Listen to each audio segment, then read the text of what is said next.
Hi, I'm Wallet and welcome to my channel. In this video, I'm gonna teach you how to organize your week. Actually, I'm doing a giveaway of an ebook that I wrote, and it's all about how to organize and plan your life using Google Calendar. I'm gonna leave the link of this free downloadable PDF in the description of this video. You can download it and you're gonna love it. So without further ado, let's dive right in.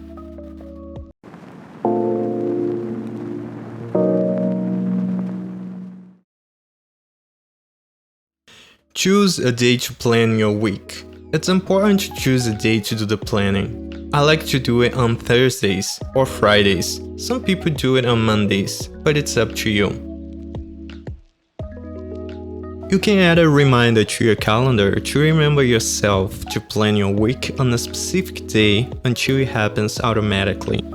Inside this reminder, you can add a checklist that will guide you to make this planning correctly. For example, write down all the bills that need to be paid on the following week, all the meetings, things you're waiting to get from other people, and the goals for the next 7 days. Google Calendar is one of the best calendars out there. I'm going to use it for this video, but you can use any you like. Just a quick note before we get it started. It's important to make sure that all of your appointments for the following week are on your calendar. Add your appointments according to the time when it happens. You can have multiple calendars on Google Calendar. This is good for subdividing appointments.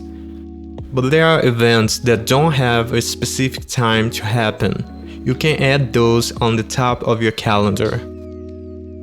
After adding all your commitments for the week, make sure to add information inside each event when it requires it for sure. It's also good to check each day individually to verify if any commitment requires something else.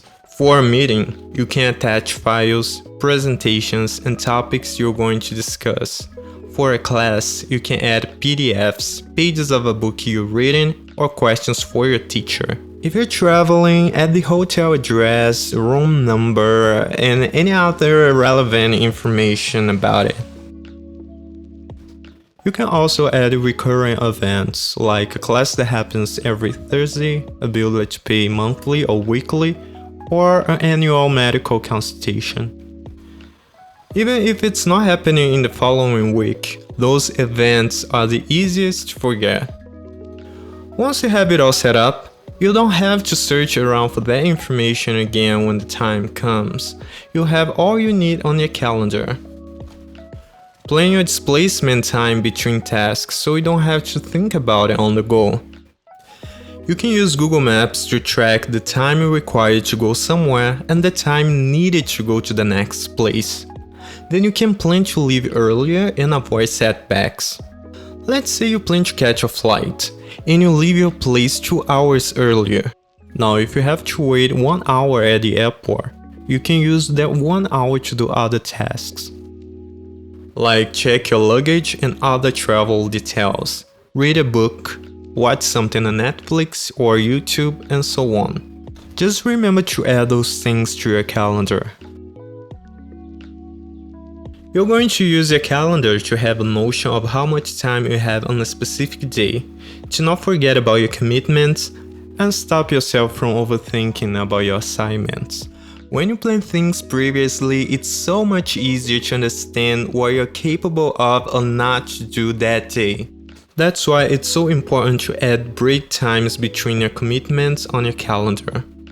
But remember, your calendar is not a puzzle. It needs to be simple and functional. Only add things that are easy to forget and don't use it as a task list. For that, you're going to use Google Keep. Google Keep is Google's note-taking service.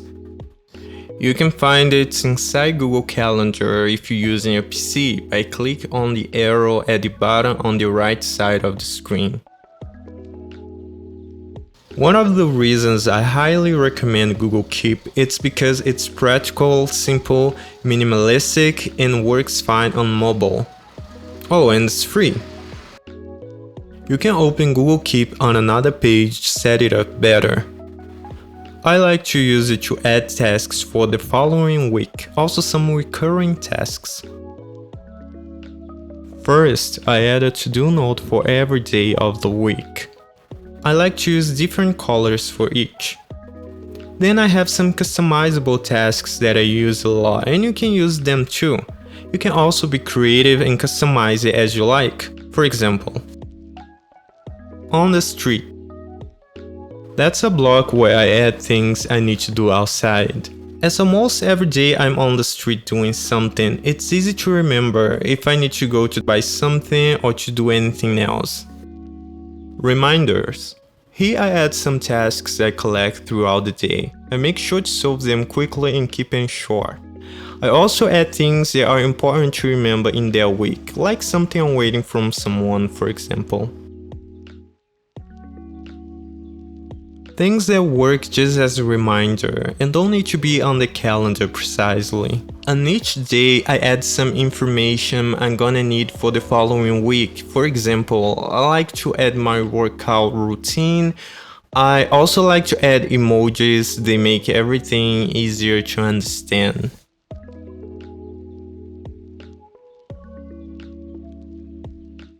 I also like to add what I'm going to study each day. That's really good if you're studying different topics and need to make sure you're focusing on all of them individually. I also like to add the goal of each day. That thing I'm going to focus on the most, the important task for that particular day. I use a target emoji for that. Doing that is important because you don't have to think too much during the week, and our brains avoid making multiple decisions. Just do it once and follow them up along the week. You can customize it as you need, just remember to keep simple. Then if you check your calendar page, you have this great view. I like the monthly view with Google Keep tasks on the right side. When a day is done, you can move the block with the tasks of the next day up and manage the other tasks as you need. Just make sure that a lot of the things you add to your calendar may change throughout the week. A lot of interruptions will occur, things can happen. Just be flexible and rearrange whatever is needed. A good way to do it is to make sure you have a period of free time. If you have activities throughout the entire morning and afternoon, make sure you have free time in the evening.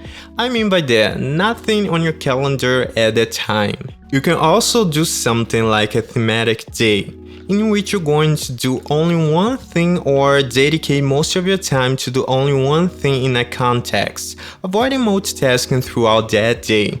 For example, you can batch your tasks in categories. Monday, research about cool topics.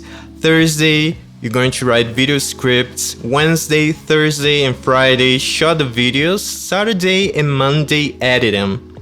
Well, after doing that, you're going to realize that your week looks so much more organized and peaceful. Now, if you like these videos, don't forget to subscribe so I can do more of them, okay? I see you on the next video. Bye.